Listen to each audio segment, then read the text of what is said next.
We talked about his wanting to pull troops out of Syria, and everyone's saying, if we do that, we're abandoning the Kurds. That's not a good idea. And a lot of folks are saying he crossed the line with a bad decision, but you don't say that. Why? You know, one of the things I've always supported about President Trump is actually one of the things I liked about President Obama, that we said we were overextended, that the Iraq war was a mistake. I think it's one of the reasons President Obama beat Hillary Clinton, because Hillary Clinton had supported the Iraq war. I still think the Iraq war, regime change in the Middle East, and these wars are senseless. So does President Trump. He doesn't want to get us involved in another Iraq war in Syria. If anything, Syria is more complicated. The other is a practical concern. You have 50 soldiers. They're talking about moving 50 soldiers. Who goes to war with 50 soldiers? You have 50 soldiers and tens of thousands of Turkish troops amassing. The Turks are also allies. The Free Syrian Army were our allies for 7 years. They're allied with the Turks. The Kurds have been our allies. The Kurds, in all likelihood, are now going to be allies of Assad to try to carve out a place in Syria for themselves. It's a really complicated question. I guess from my perspective, I say, any of these people out here, their kids have to go to war. War's not a chess game. People lose their limbs and people die, and I think it's the least we owe to kids that we're going to... I got to agree with Rand Paul here. Because, number one, we're talking about war, right? You know, something that, let's just be honest, you may not come back from, right? And I love the fact that he's talking about allies, right? And you know, we as a country, United States, is in an interesting position. What's interesting is I actually just seen that Kim Jong-un just got together with Vladimir Putin. And they're buddying it up, tea partying it up, right? And man, you've got to think these countries are looking at us like a laughingstock right now. Right? Because our president and our economy and our government can't get it together, right? But back to the video. Let's get more of his point. Let's see what he has to say. Into this war, why are we going to war and who are we fighting? But isn't there... So, go ahead. I'm sorry. So if you have allies and they are working with you and fighting with you, and 24 hours somebody wakes up and says, "Oh, we're out." Right. Is that the right way to do this? I think the way we look at wars, we don't look at... No. Is that the right way to do it? Interrupted him. When we decide whether or not we're sending our young people into harm's way, we should obey the Constitution, which says we should declare war and put them in a war theater. But let me finish. Okay. And here's the thing about it, is if you ask these people, Lindsey Graham and the Cheney war and all these warmongers that want to stay at war forever, who are we going to declare war on? They don't know who. We're going to declare war on Turkey, our ally. Should we the ever Free Syrian walk Army, out ally? in the middle? It's like walking out. We should never be there in the first place. That's not the question, though. No, that's all good. But see, the left agreed with me for so many years. For so many years, the left agreed with me. I am neither left nor right. I'm just American. I want to know, should we be taking... should we be walking out on... Really? My problem here is he's trying to explain it to you, but you keep interrupting him. Every time he opens his mouth to say something, this is my thing with The View, and this is my thing with these agendas, right? They don't even let you speak your piece and break it down. Let the man speak. Goodness gracious. Back to the video.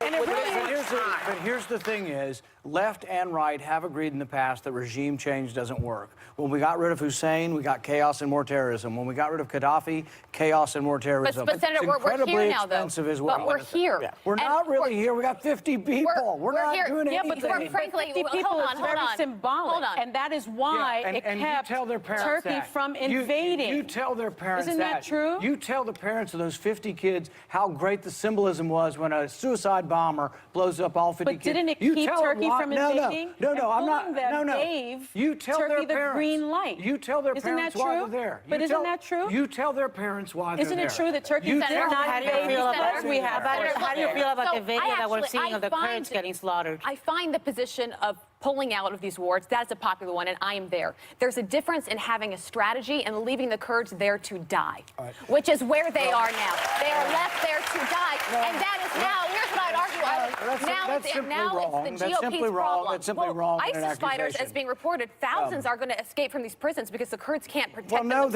Up to 70,000, according to a NATO official. As command That's the people who speak. don't like the Is that a policy. safer world with That's the ISIS people, running around? That's the people who want to stay forever. These are the same people. I don't want to stay forever, but let me isn't finish there a answering that strategy? question, okay? I let you talk, you let me talk. These are the same people. These are the same people that would still have us in Vietnam. These are the same people who always say, stay at war, stay at war, stay at war. It has not helped us. We've been in Afghanistan for 19 years. The same people complaining about this. The Cheneys, Lindsey Graham, you know what they say about Afghanistan? It would be precipitous to leave. We've been there 19 years. There's no mission, and I'm not sending one more kid. But there's more I'm not voting to send one more kid to Afghanistan. Breaking our word as Americans, of breaking our words to our allies, of having people who've risked their lives, who've been there for years. And what message does that send internationally to other allies if we abandon them? I think the only duty we owe and the only oath I take is to the Constitution. I didn't promise to take the country to war. I promised not to take the country to war. So did President Trump, by the way. And but the Constitution says protecting you from enemies, foreign and domestic. Yeah. And there's many of us who feel that this puts us in greater danger because of what it means vis-a-vis ISIS. I mean, we don't live, we're not alone on this planet. And anybody who tries to make the argument that someone in Syria is a danger to our country is really not paying attention. Oh, I think Assad is in Syria and is a hell of a danger to our country and our world. Well, actually, if you look at the war is very complicated. So you had Assad on one side. On the other side, you had Sunni extremists, Al-Qaeda and al-Nusra. These are the people that have been allied with the Saudi version of Islam that has been promoting Islamism and Islamist strategy around the world and jihadism. That was the side of the war we were fighting. So if that side of the war actually won, I think we actually might be in more danger. I don't like Assad, but the other people on the other side are Sunni extremists that I don't like either. How close is too close for Iran to be near Israel? Because this now creates a huge vacuum where Iran wants to take over Damascus, which is what they're now going to be capable of doing, and they're going to be that much closer to Israel, which is in fact one of our closest allies. Does that concern you at all? I think the whole situation is so confusing that none of us are really getting this right. Actually, Turkey doesn't want Iran to take over things. And that's what I want you guys to understand. This is not easy. This is absolutely complicated. Like, war is not simple, right?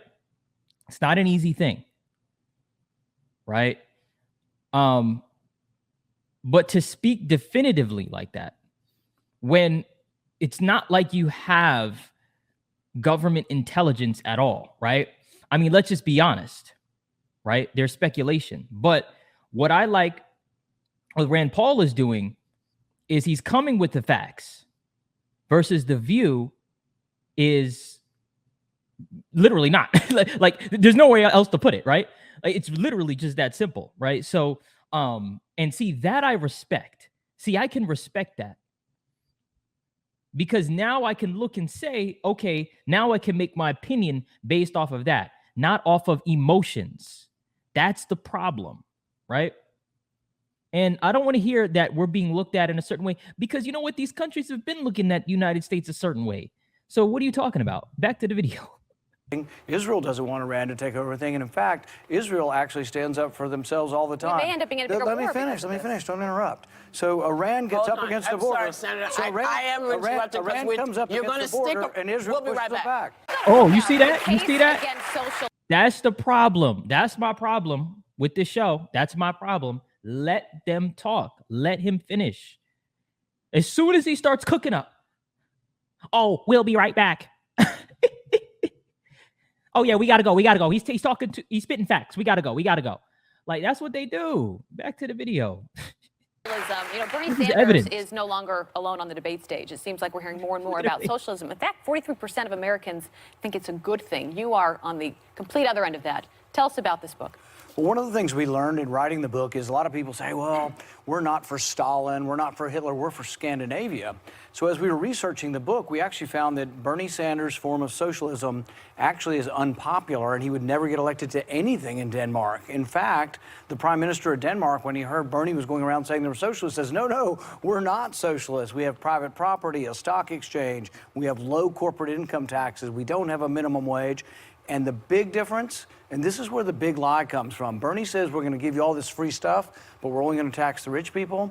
In Scandinavia, they tax the working class 25% sales tax, and an income tax starting at 60,000 is 60%. So really the difference between their country and our country is they do have more free stuff in Scandinavia, but they pay for it with massive taxes on the working class and the middle class. But we have massive taxes here, but we don't get any free stuff. We don't have free health care.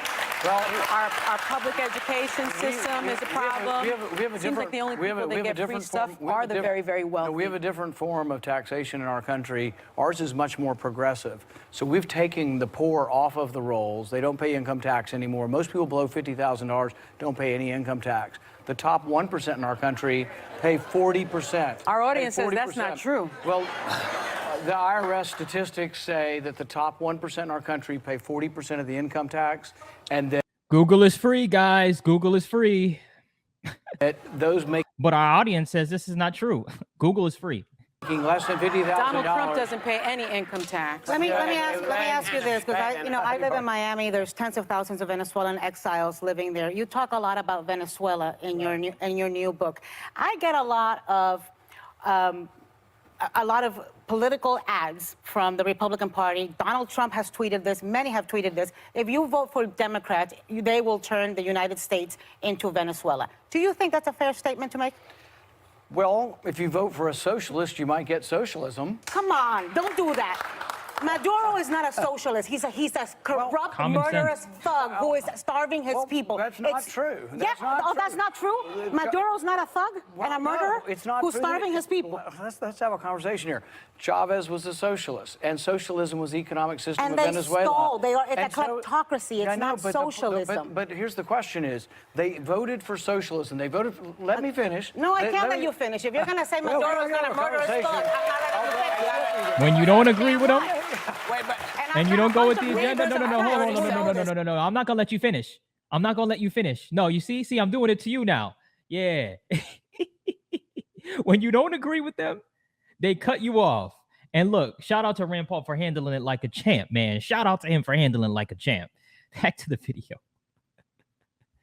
Don't do this to me. Don't mansplain. I'm a 47-year-old girl. thanks to Senator Rand Paul. His new book is called The Case Against Socialism, and we'll be right back. All right. Let me know what you guys think about this in the comment section, okay? All right. I'm not even going to say what I think because, I mean, I think it's pretty evident throughout this entire video, okay? So let me know what you think about this in the comment section. Do you agree with what Rand Paul was saying, or do you side with The View? Let me know who you're siding with. I like the fact that Rand Paul came with the facts, the statistics, all that stuff, because that's the type of person I am. I like data, right? Maybe you're more emotional. Who knows? Maybe you need more of that. I highly doubt it, though. I think you guys would probably agree with me, right? That they kept interrupting him. He literally could barely get any words in at all, right? So but when he did, he came with that fire. And then when he finally started cooking up, they're like, oh, no, we got to go to commercial break, right? So, yeah, let me know what you think in the comment section below. Until next time, peace.